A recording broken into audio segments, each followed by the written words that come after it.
666.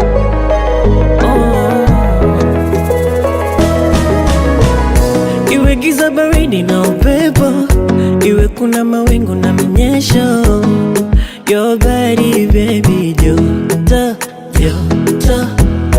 Unafanya nijihisi special, unanipa sababu ya uwepo kando yako we mtoto, my desire. We nipe dawa, mi mahututi sijelewi, oh my God. Shidani, nimekulia bizini. Shidani, baby uko moyoni. Wewe nakupenda we, nakutaka we, kwako sijiwezi, oh my love. Mpenzi we, roho yangu we, kwako sijiwezi, oh my love.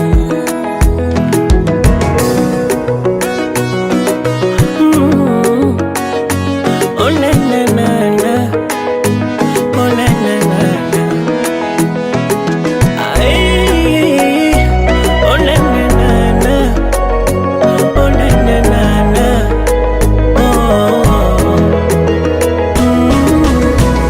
akili mwili baby, hasira zangu na vituliza, ukiongea nasikiliza, yote sababu ya upendo. Pilipili baby, vindi mchuvi ya kunyunyiza, yani uroda kupitiliza, nimeumaliza mwendo.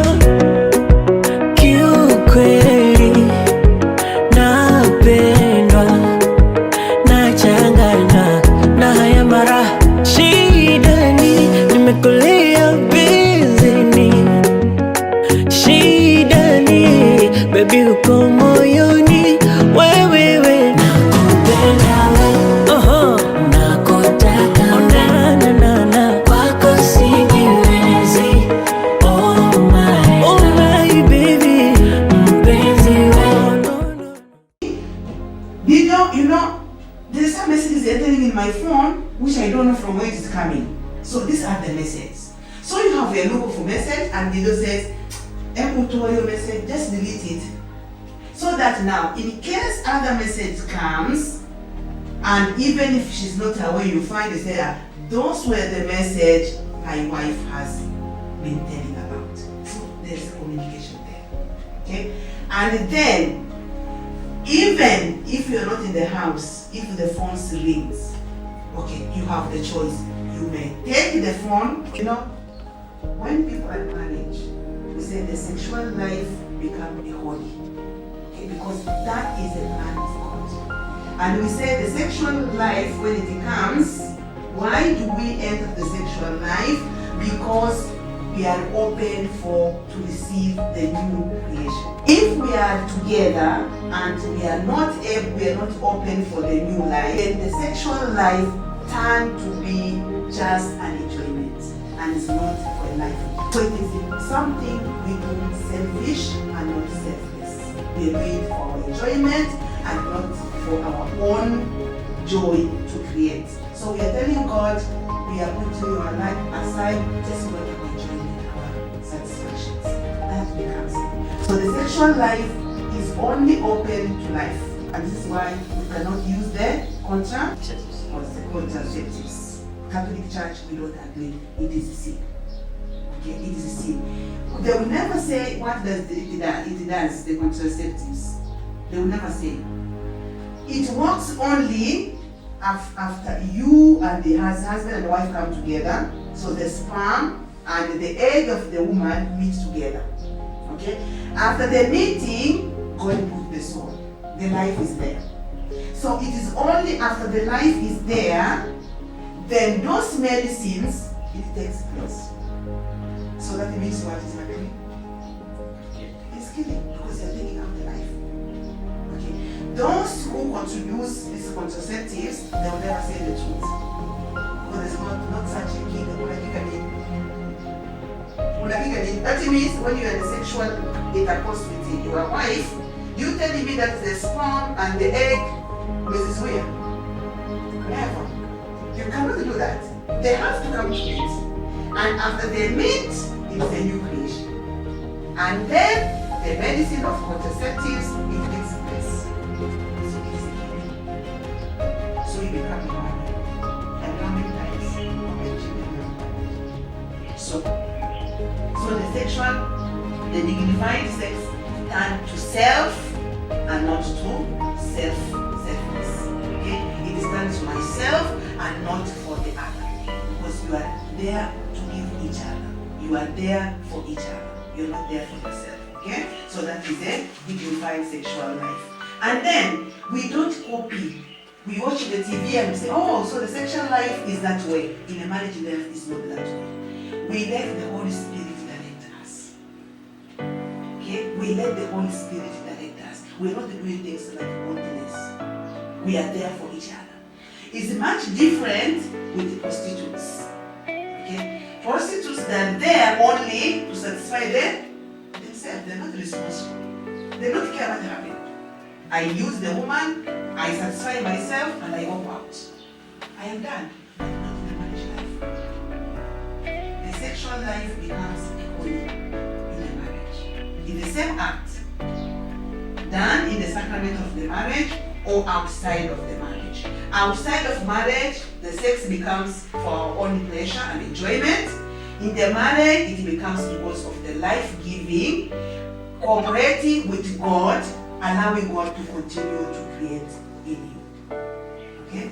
That's clear. Okay, so not copying the sexual marriage, the feeling or whatever. Okay? So when we do that one, then it is not love, but it is lust.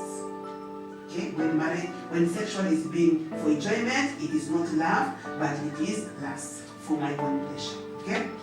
Then another one is spending time together as a family. Dido is very important. Okay? I know you are working man, you are very busy. But it is not the work who is first. Who is the first in your life? She's the one. So the work comes up after the wife. Work is good because you need to live. You need to support yourself. But you can never neglect your wife because of the work. Or neglect your children because of your work. You find the time for work, but find the time to be together. And this is why he said, at least in a day, you have a meal together. Where phone is shut up, no television, we are there to enjoy each other. Because you are there for each other. As I have told you, you are married because out of love.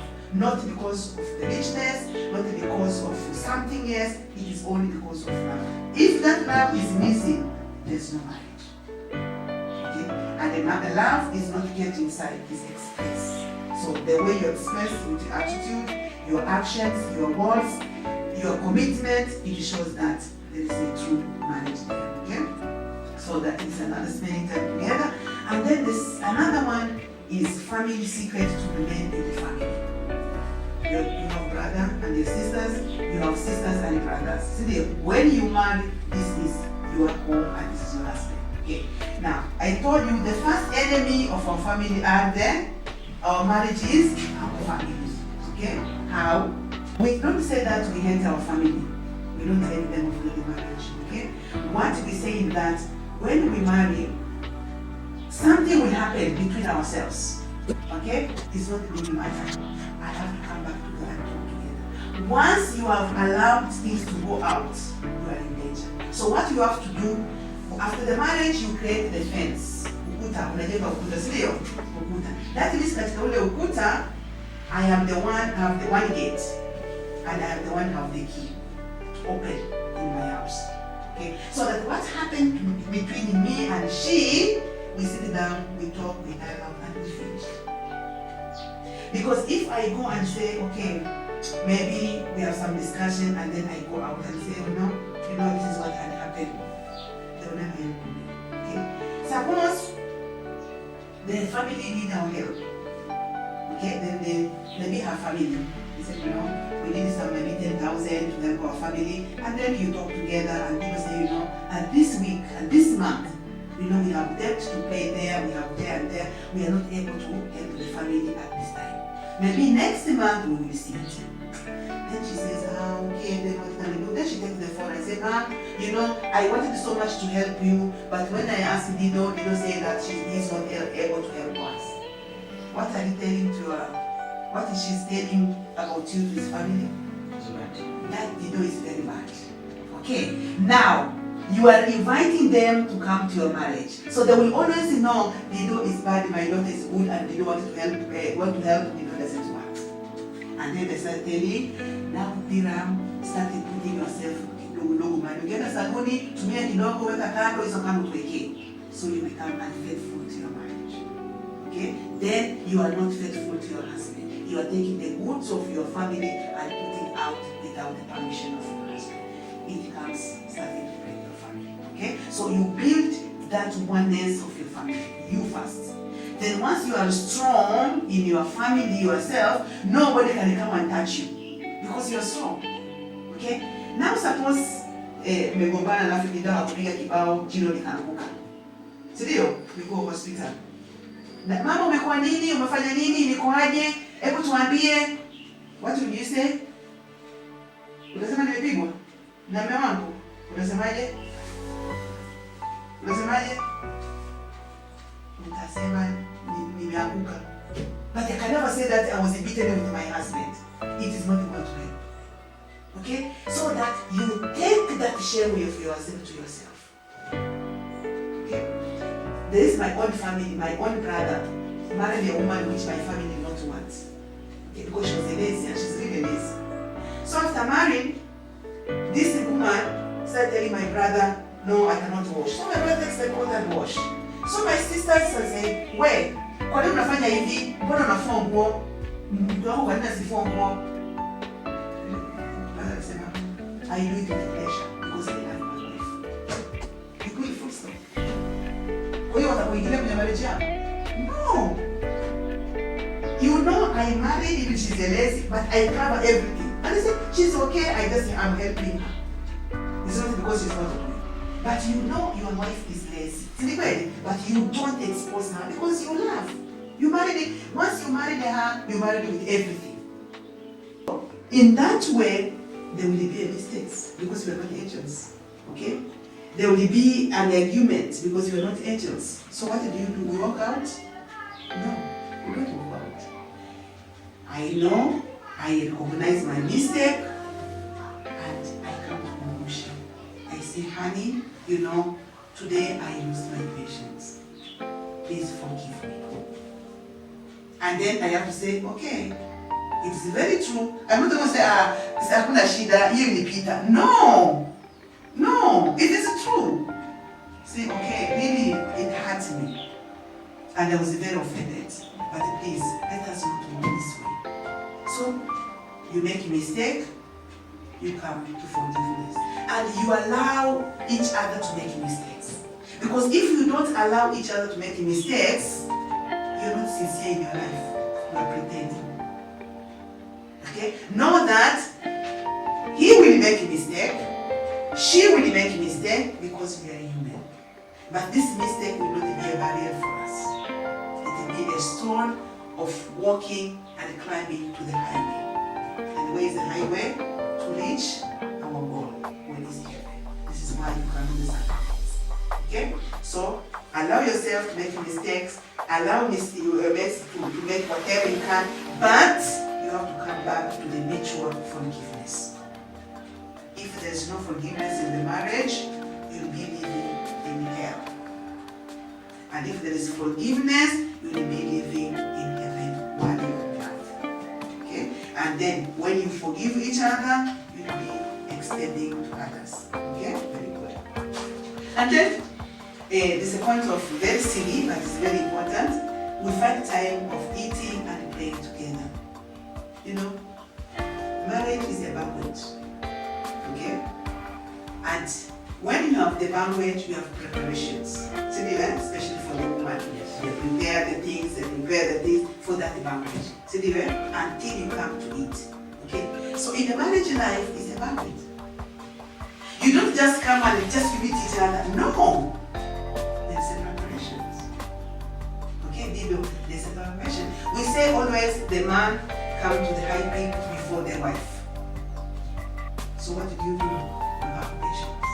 You have to prepare her so that she reach to that peak where you reach. She has the satisfactions of the sexual act in a marriage. Okay?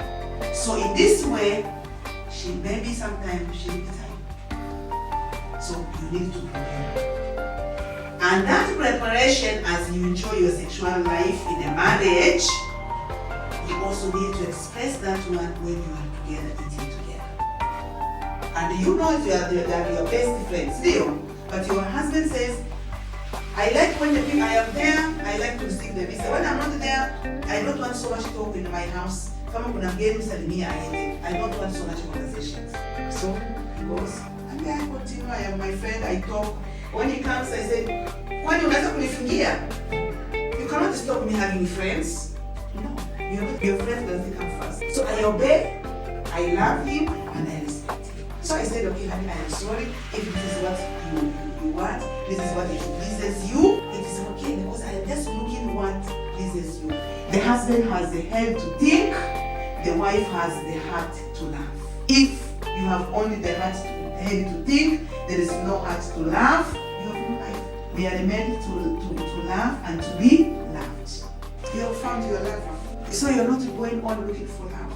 So love is there, but you have to maintain it. If you don't maintain it, it will disappear. And then you'll be looking and it will not be there. So in both of you are called to maintain your love by mutual respect and support for each other. So husband also, you have to be hand in hand with your husband, wife, and you support her. And especially when she is pregnant. You know, when they are pregnant, you are called to understand your wife much better. Because that time the hormones changes and the mood changes. And then you can feel, oh, now my wife doesn't want me. That's not the truth. I had my own sister who the first children were twins, the second was born, and they were decided not to have children. So husband told the doctor, wife told they agreed to close up, but the husband wanted more child. So wakaongea na daktari akamwambia sister yangu, we are finished, so you never get the children. So after 6 months, she's another child of 6 months. After 6 months, she conceived. When that pregnant, she hated the husband bitterly. Okay, what she did? They had their own apartment. My own sister moved from the apartment and she went to the neighbor. Because why? She didn't want to see the husband. Even if she moved from that house and she never went. She said, I don't want to take anything out of the house. She went and bought new things for the new apartment. But thank God that husband was patient. He was an understanding man. He waited. I did not want her to see until the child was born from 6 months. But the child is born, typical like the father. And that the bitterness and hatred of the father disappeared. So, wanasemaga kuna mimba ambazo hazitaki kuana zao. Si ni kweli? It is true. So that time, I don't say she has to go to that extreme, but when she's pregnant, she needs more support, more understanding, more kindness, and more help. Okay? But for you, pregnancy is not sickness. So there's no excuses. You can have pregnancy and you can continue working until the day you go to deliver the child. So there's no excuses. So I am pregnant, so now I need you. Fanya pale, nifanyie pale, siwezi kuinama, sifanye pale. It is not true. Unless there is complication. If there is complications, then the doctor will know. But if no, don't take it for granted. Because some people, women, when they become pregnant, so they have thousands of excuses. Okay, Pira? It's not true. Shall we? You will continue to be a servant of your husband out of love as much as you can. Because you are the servant of him and he also will love you to conquer his heart. You are the one to conquer the heart. Okay? Don't allow your husband to go away. Already, maybe she's a barren. Unaona? So wanaanza kuongea. Mbona tuoni mwaka mmoja, mwaka wa pili, mwaka wa tatu, mwaka wa nne, mwaka tano, mwaka na mtoto. What did you do? Unaenda kwenye medical, si ndio? Fanya medical check up, unaambiwa Dido, sorry, your wife will never conceive. Very sorry. And the pressure at home, tafuta usilishe ng'ombe isiyo zaa. Si kweli? So Dido, what did you do? You started looking for another lady, at least to have one child. What I said, you don't marry for the children. Children are a blessing from God through your marriage. You only married because of love. And that love is what unites you. So either you have children, thanks be to God. You don't have children, thanks be to God. You will still remain united. And you will never walk out looking for it. Because you are married to love each other. You are married to take each other together. That is only the way you marry. You marry because if you could be married just to stay here, there's no need to marry in the church. Na issue maisha yenu kawaida.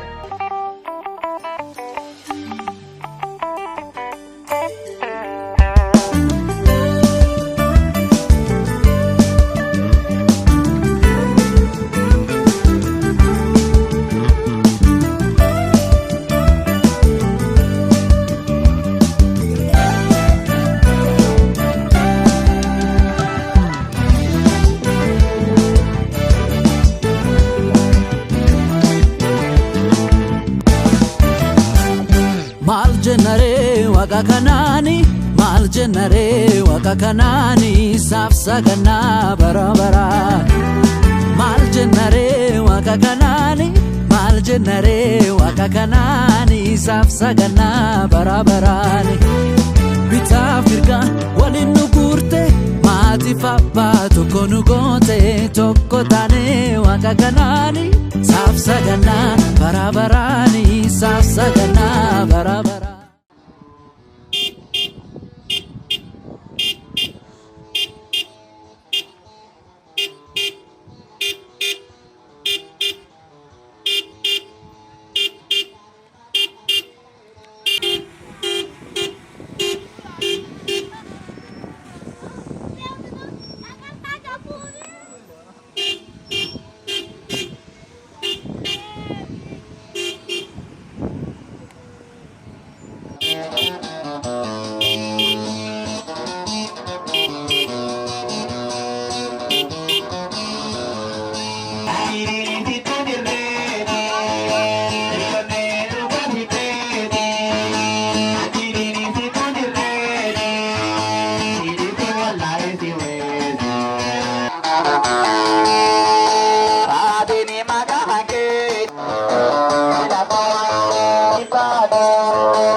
Orote ta kun ga be na ya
Abbo waaqa keenyaan galatoomi malee maal jennaree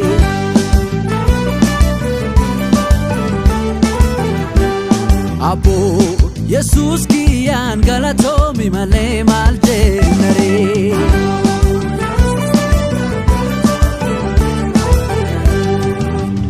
Galatoomi malee galatoomi malee Marsin jennare goftaa keenya marsin jennare Galatoomi malee galatoomi malee Marsin jennare goftaa keenya marsin jennare Marsin jennare abbaa keenya marsin jennare Marsin jennare goftaa keenya marsin jennare Marsin jennare abbaa keenya marsin jennare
Sifudini jarsi arri, sifudulle batti rabbi. Galle galle, yaniyo. Gal gal galle adda, galle galle. Orri henno, yaniyo. Honu gurgure adda, galle galle. Aman orma, yaniyo. Honu gugube adda, galle galle. Aro haso, yaniyo. Ho warabanne adda, galle galle. Haso dubra, yaniyo. Ho aljananne adda, galle galle. Nenaptu, yaniyo. Tasibila adda, galle galle. Binamtu, yaniyo. Galle galle, yaniyo. Ben nagaya tadalale, ben nagaya tadalale. Adatiyo gali gale, naksile ayo dale. Ben nagaya tadalale. Adatiyo gali gale, ben nagaya tadalale. Ben nagaya tadalale. Wagi fulo si baninna, ayo norma si nainna. Ben nagaya tadalale. Ayo norma si nainna, nasu jolle si kabinna. Ben nagaya tadalale. Angege se harro bae, kante bina kuto nae. Ben nagaya tadalale. Angege sana dawaga, kante bina te hoyada.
Maltee si kubsana wallale, olmaan keetu qabeenya gorrachaa.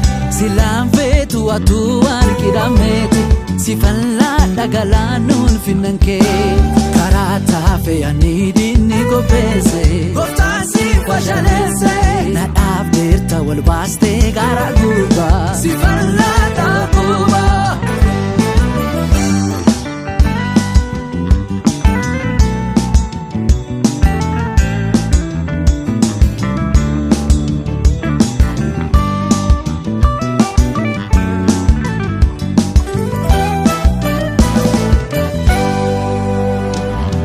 jennare waqa kanaani maal jennare waqa kanaani saafsagana barabaraan maal jennare waqa kanaani maal jennare waqa kanaani saafsagana barabaraan bitaaf mirga waliin nu guurte maatiif abbaa tokko nu goote tokko taane waqa kanaani saafsagana barabarani saafsagana barabarani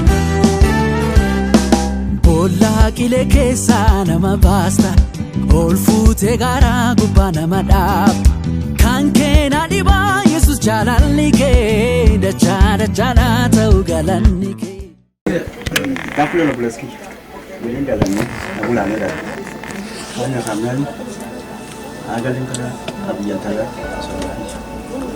Carolette Jesu, Yaron, and Tabosa, Milo Sabo. One Majinda, one Angeli, Abuya Lenda Gay, Resident Gay, Lumina Catholic. One Tara, Tagarasi, can we take a little to stay? Wadi biarlah atau dikode polisi dengan polisi jadi kan tegas kan tegas su. Namun itu kada telde, ani semua made wali di sini kan. Ati dia aku masih nanti semua nak kan bolar waktu semua kita. Kenapa? Tegas ini ati nanti kalau masa bersama. Meso kita tu ni ya soal tak telde ni betul nama semua. Orang yang beram tu. Example tisulle ya dapat. Yo dapat. Tapi sisila. Mata udah semua. Udah demo. Kami jadi macam ni. Ada ni kan. Tapi kada kan tidak. Tiada. Kenapa? Tapi semua tahu mal. Tapi som sisi. Beranggai. Boleh sih ada. Sekarang tak ada kan. Kenapa? Lalu so. Ani. Amma Tinta tu dia bukan ada ini bakat dia ada lebih kalau bermiso, ada lagi mesti ada saja bisu, ada tak yang sih kita jadi sedih, buat lagi kan pantas ada. Mungkin kalau orangnya juga tahu pilih, kalau bosan malah, mani kan dia sahaja jadi sedih, buat lagi kan. Mungkin kalau orangnya tahu orang muka, tapi kan tidak orang masa betul sendiri, kan tidak biasa. Kan kita juga kenapa? Apalagi sekali Cina, kalau masalah les bikinnya, kan aja lah orang pula depan. Allah Tuhan Yesus. Tertiket anak agar satu amun wakade. Suni dabas. Poni atiya tukun cuti gorsu madasa. Suna dan borana cias. Aje de borena ada. Amma Talam aja gue tam. Bide. Talam. Amma talala. Tikin di sini. Baba. Amma tu baca sedar. Amma kerja kerja kerja. Amma kerja. Ya sih gue. Kita kerja. Ya sih kerja. Kadang kerja ni am mawar sebulan. Orang kan namu sebulan. Sebulan. Bukan ke. Kakek satu sukan ke. Orang sudah ada apa. Kenapa? Ya sini lembaga kan operation itu bukan ya saja korporat. Nanti harus jalan dia besi ada di biaya ayu ya. Kenapa? Waktu kita biaya besi, wah boleh berbeda. Akan bos mulai wakasi orang itu. Dan yeso, yesanki, isimi, sanki kenapa tak ada balik. Sial jitu pasti sanki sudah balik korporat sudah. Ada. Waktu dia besi dia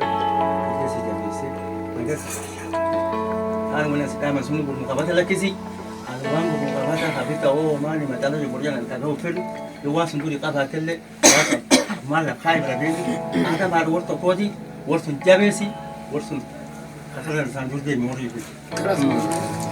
Yunti karawakum. Abdu buku makum refu nedu. Intala kada tukumbora na karte kada karashimatini.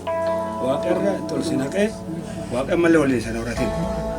Woni cutunu ishima sodani ishima ka ishima wali raqaban soddo wanta ishim mujan kun nadelan qaba nadella chuta sa si wal kitte wal dabri qab to katan tani addunya tani sanamiti qanar wal fufutani bori wan dibi daga Waqwaan tusulle nuutidin.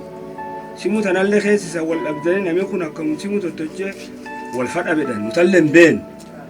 Sulleen talaan qoqqoradhin jenna atillee fulatallee wal qoqqoradda.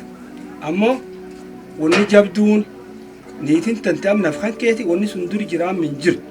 Wanni atin beekuu malti guddoon yoo fayyadaba hojja waan fin akka taate wanni cufam siliingiti intalisan tiitii nun arrab keenan lanqaddi war keenan lanqaddi dhaani arrabsi cabsi base boorani ammoo non qaddedhan wanni cuf booranaatti akkasii aadaa jedhan ammoo amma aadaa sanamma nu aadateen ta booraa gulyenni malee waan hedduu sanuu am nurri beettan wal qorqoradha wal jabeeffadha taan ta masoomoonni reefu maqaa dha'e hojja hayyumoo baamne walti dachaa wal jala amne akka waliin jedhu taasiin jedhagan gudati atin amma nu asi gurgurre aadaan akkasu atillee yasoomte nillee yasoom namuna wonwee kanama gorsan dhibiini gomaata waraana timu male atinam warri kan keessunuma haati tante fiixon male abbaan kan keessunuma akkumni reefu jaarsa laafa wasiila qabda sayyuu qabda faamil war keessanii cubsi jabeeffat yoo gorsun jabeesit amma nullee jabeesit inillee hojjeesi jabeesi anu jabeesi waaqi waliin horee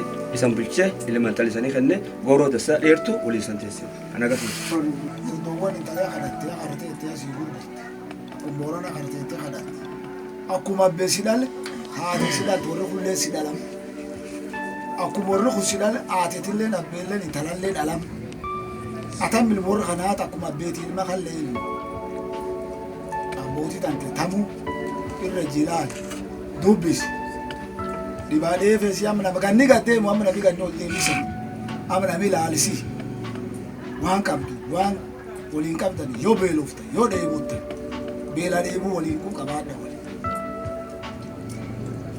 garin talaa wayidhan mallee siin jedhe caqasate namni arraa waree gulyaa waree jettee intaltante nama wasiin jedhette adoo haatee siin jette adoo wasiin hattee siin jette abbaa fedhe siin jedhe namni intal sun waree siin sitti hime nam siin jeese waree intaltante hin gaafatu waree intaltanteeti namni sitti hin hime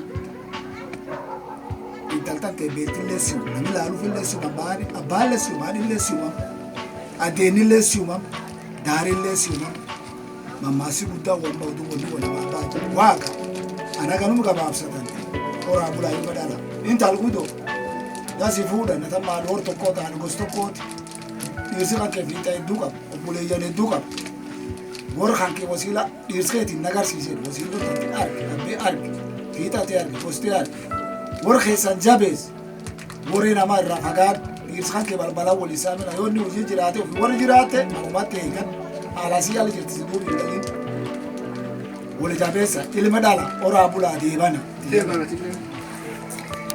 Aduini karaa hamaan haamnu kee jiru simu kana simuun tu waraalleen cabsite waraalleen jaarte waan hamtu ofirraa dida jecha hamaa gardhibii dhagee ofirraa dida